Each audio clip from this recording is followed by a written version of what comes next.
No discussion of DeFi is complete without talking about Ethereum. So Ethereum, as I described previously, is the fundamental layer on which the whole of DeFi sits.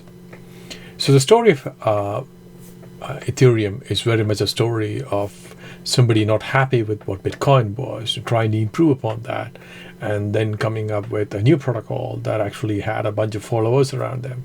It's more like a story of Jesus and followers, if I were to put it that way. Like somebody turns up with a new idea, there are a bunch of followers around, and then a whole religion of Ethereum turns around. So the key figure in all this is Vitalik Buterin. And he actually wrote this Ethereum white paper titled A New Generation of Smart Contract and Decentralized Application Platform. If you haven't actually seen this, it's probably worth a quick read. Not that I'm saying that you should actually read the whole of it. So this is how it was described. Ethereum is a decentralized platform that runs smart contracts, application that runs exactly as programmed without any possibility of downtime, censorship, fraud, or third-party interference. And now if you think about DeFi, and these are the things you are really interested in. You want to have no downtime, you want to have no censorship, you want to have no fraud or no third-party interference. So think about you doing a transaction and you have other parties interfering with your transactions, right? So this is the basis of DeFi. And this is, the kind of definition, or this somehow captures the difference between Bitcoin and Ethereum. Bitcoin was designed to be a simple mail transfer protocol. It's a protocol that's very good at one task. It is very good at transferring money, but it's not designed for foundational layer of any kind of protocols to be built on top. So this is kind of one of the things that I was describing. So Bitcoin happened, which I talked about earlier in the lecture. And when Bitcoin happened, there was a block. Blocks were created, these blocks were connected, and they became blockchain. And now on top of blockchain, we actually had Ethereum. So effectively, you had an EVM that sat on top of the blockchain, and that actually allowed us to bind data to policy. So if you were to think about the timeline, starting from Jan 2014, so what literally had happened is there was a North American Bitcoin conference, and Vitalik actually talked about it. And then in July, he actually had the ICO. So he raised 18 million at that point in time, which translated to whatever that's right now, 60 million ETH, which essentially what it was. So it was like anybody who got in there had a very good deal. And then July, the Frontier command line version was there. And the evolution continued. And probably some of the things that's more interesting from a DeFi perspective is that of in May 2016, the DAO was announced. And again, in many ways, the DAO is essentially a decentralized autonomous organization, and it has this governance capacity. And there were some challenges that happened because of one of the things that we notice again and again in the Ethereum ecosystem and in DeFi is the security problem. Okay, so that happened, and no talk about Ethereum is not complete without the set of factors that were there initially. So this is one of the first set of people that were involved. This is Defcon Zero, I would say.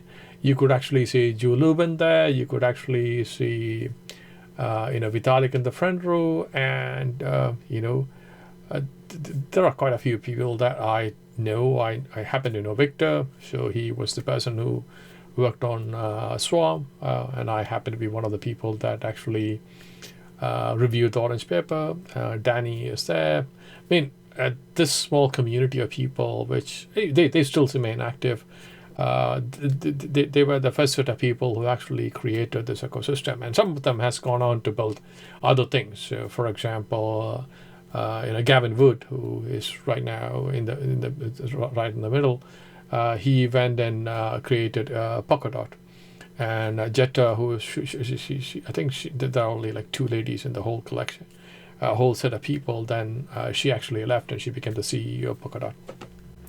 So, what does the technology stack of Ethereum look like? So the technology stack, this picture, it is actually we have to acknowledge Stephen Dahl. He's one of the people who actually drew pictures up. So the way I would describe it is you have internet, the other clients, and then you have Swarm, Whisper, and EVM. So Swarm is the bit that I was talking about, where I have a bit of involvement. I've been involved with the team in that sense. That's mostly decentralized file storage. Whisper is the inter-protocol messaging. So in Ethereum, you actually have three components, which is the most important thing in that sense is going to be the EVM, the virtual machine. The virtual machine actually has the ability to provide consensus. Then Whisper has the ability to actually send messages, and Swarm has the ability to have storage, right? And then you have the decentralized applications that are on top. And top of it is a web browser, and the web browser can actually have a wallet inside it. And this is pretty much the whole stack. Now, if you look at this and you might go, wow, this looks a bit different from what we see. Not that much, not by that much, if I would say put it that way. So we still have Swarm, Whisper, and EVM. Swarm has come a long way. We actually could store real things now. Whisper also has improved, and EVM, we actually have significant improvements. So when we have Ethereum 2.0, we will have even more improvements. And then we have other decentralized application top, and there is a browser interface that you could still use. And most likely in the browser you will have a MetaMask. That's kind of the difference. So yeah, I mean, I am not going to talk too much about Swarm, Whisper, and what all those things are. I kind of described it already. So literally the thing that I would like everybody to think about is quite simple. The real basis or the real innovation was the EVM, the virtual machine, which actually has the smart contract logic, and then there is Whisper that actually allows you to talk to different processes and smart contracts, and there is some place where you need to store things in a decentralized manner, and that is Swarm. Now you might think, okay, how the hell you're going to interact with Ethereum? So the way you typically interact with Ethereum is through RPCs. I mean, effectively, you have this Web3 library that allows you to interface using RPCs. There are different versions of this, and most common one that you would actually see is the JS1 JavaScript libraries. And if you look at most of the dApps and most of the DeFi, you would actually see this JavaScript interfaces. So yeah, I mean, if you are somebody who is very keen on understanding what internals of Ethereum looks like and what the endpoints are, you probably could look at different versions of it. Now there is something I should kind of say, get into, kind of give you a notion of what's happening. So in Ethereum has a proof of work. So Ethereum, when I say Ethereum has a proof of work, the proof of work is the basis of the consensus protocol that Ethereum runs. And as you could imagine, the same things that happened in Bitcoin has been happening in Ethereum as well. In some parts of the world, based on the temperature and the cost of energy, you still might be able to have some upside in doing mining. But unfortunately or fortunately for everybody, we still are bound to the proof of work, and we still need to have proof of work running to provide consensus. Okay, I will touch upon the consensus a couple of slides later, so you get a reasonable idea. So what does mining in Ethereum mean? As a process includes like 4 steps. The first is to determine the uncle, and then determine the process of transaction, apply mining rewards, and get the proof of work, right? So in general, this could be described as the following. The hash function that's actually being used in Ethereum proof of work consensus algorithm has a unique property. The reason I say it's a unique property is because Ethereum came after Bitcoin, and there was a bunch of lessons that we learned from actually going through Bitcoin. Was like, if you have hash functions that could be accelerated by using hardware, especially ASICs, so you would end up in a situation where there's a very high concentration of mining capability. So what Vitalik and other people were very keen on is trying to avoid such a hash function that could be accelerated in hardware. So kind of the definition of how a hash works is it computes a seed, and then it does some pseudorandom step, and then there is like it generates a full DAG, and then repeat until a valid nonce is found. So essentially, it's something similar to what happens in Bitcoin, but there's a larger amount of IO operation. So in that sense, you can't actually use easily any ASICs. Okay. So I'm not going to go into details of transaction validation in Ethereum, but what you need to understand is like there is a process by which transaction validation happens in Ethereum, and there are a bunch of things that happen. There is a very important function of gas limits and gas check limit, right? This is important when you're thinking about DeFi, and you would understand this as we go through. So whenever you submit a transaction to be processed, you also say how much gas you're willing to pay for it, and if it's not met, a transaction doesn't go through. So I will skip again. This is like the rest of the process of validation in Ethereum. It's most like check the previous block, look at the hash. Is the hash equivalent to the hash of the current block, and the block's number is the success of the checking the number is right. Then look at the gas limit and difficulty. Is it consistent with the usage? Difficulty consistent with the parent. Check the gas usage. Is it less than the gas limit? The validity of the root and uncle blocks.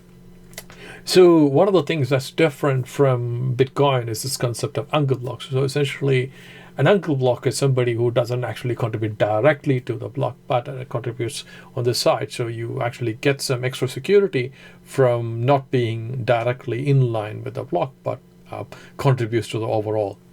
So then again, there is also this mechanism by which you only commit a time block within less than 15 minutes. It's like if a block is not committed within 15, it's not going to be committed, and a proof of work, and then and the final state is like check the header, right?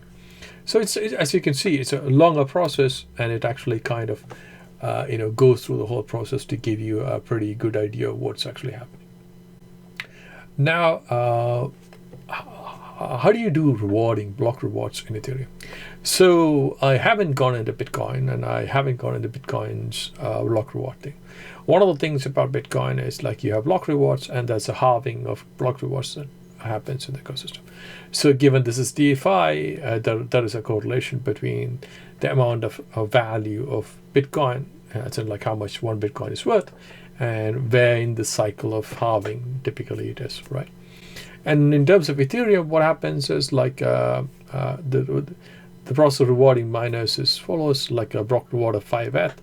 And as I was saying, uncles actually get something. In Bitcoin, this is not the case. In this case, where a case of Ethereum, you definitely get, if you are not on the root, but on the part of the root which is not being committed, you still get 1 by 32nd of the ETH will be given to them. And the fee payments are actually then given to the people, right? So essentially, if you do mining in Ethereum, you get 5 ETH in that sense, right?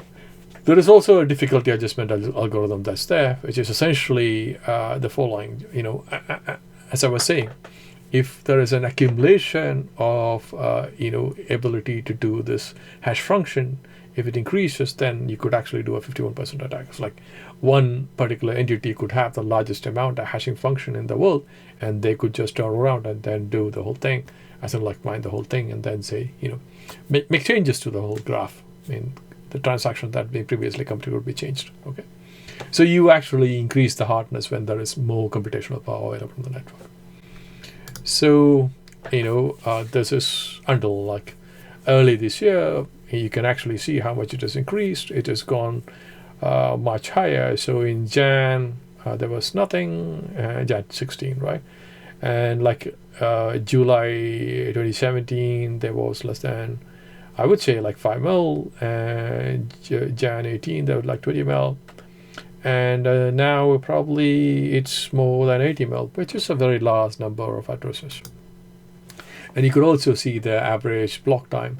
So the reason I was kind of saying, July 2017, that's the time where it actually peaked, and you can actually see when the peaking happens, peaking as in like the peak of the value of Ethereum happens, the transactions that go through increases, and you could also see that in there, it goes up to like 30 seconds, right? It's like the time it takes for a block to commit, it gets up to 30 seconds. So yeah, if you were wondering how a particular transaction in Ethereum looks like, kind of looks like this. But you probably never need to look at something like this. In general, what happens is like you could look at transactions in Ethereum in etherscan.io, and if you just put in the address in there, you should be able to see what the transaction is. You can look at the smart contracts. You can see from where to where these transactions happen, right?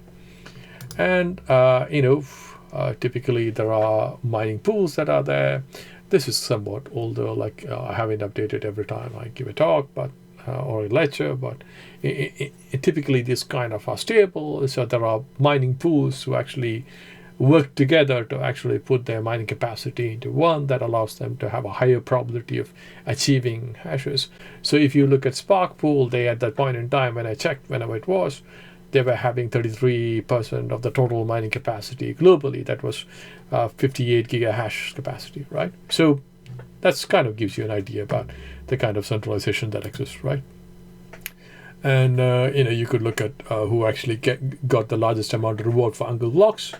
And then one of the things I needed to mention, and kind of is important here, is like Ethereum typically has kind of a representation in 10 to the power 18. So if you look at any of the smart contract that you recognize, that's the precision you have up to the 10 to the power 18, right?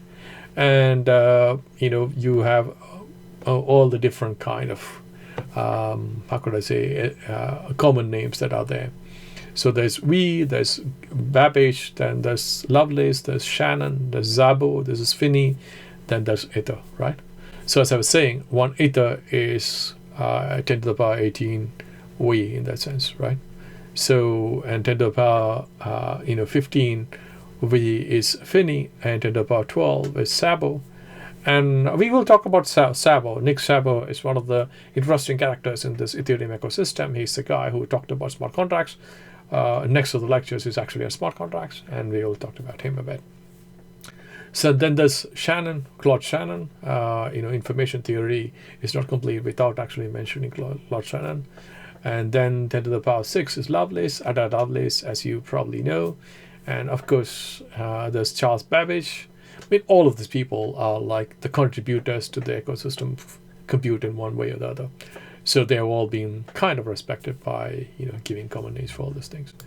I mean, it's kind of interesting, but, you could actually look at the early blocks. So I took a few blocks and just looked at how they look like. And this is the Genesis block. I showed you the Genesis block for blockchain. This is the Genesis block for Ethereum. This doesn't have like who was sent to who in that sense. I believe this was, it's most likely between Gavin Buterin and Vitalik, but I don't know who are the characters involved. And this gives you like an idea about the price and block time, right? It's like as the price goes up, and like you could actually see block time increases and other things that happened in the ecosystem. So Genesis was like in 2015, then that's the Genesis block 0, then there was a hard fork, and then there's Homestead, then there was the hard fork for DAO, then there's another hard fork for Tangerine, there's Furious Dragon, then in 2017 Metropolis and Byzantium was announced, and Constantinople happened in 2019. And we are still on road for Ethereum 2.0. We should be out very soon, right? Okay, now one of the things I kind of mentioned multiple times, it's an interesting concept, and it's something that we all we can't avoid, is the concept of gas. Okay, so one of the challenges we actually have, and when we run something like this, is the problem of actually having a denial of service attack. So it's like somebody puts in a transaction and it takes over the whole thing. So you need to actually have some cost for some transactions to happen. So the highest ones are like transaction cost will be a creation of a contract, which kind of has come down from 50,000 to 21,000 in Homestead. But in general, there are a couple of free ones. Stop, Suicide are the two ones that are quite common. That's actually free. The Stop is Stop. Suicide is like the contract kind of suicides itself. And most of the cost of most of the transactions are well known, and you could actually look at transactions and see how much each of them cost. So this is kind of total number of gas being used by different sets of people. You can go to Etherscan and actually see who actually spends all this.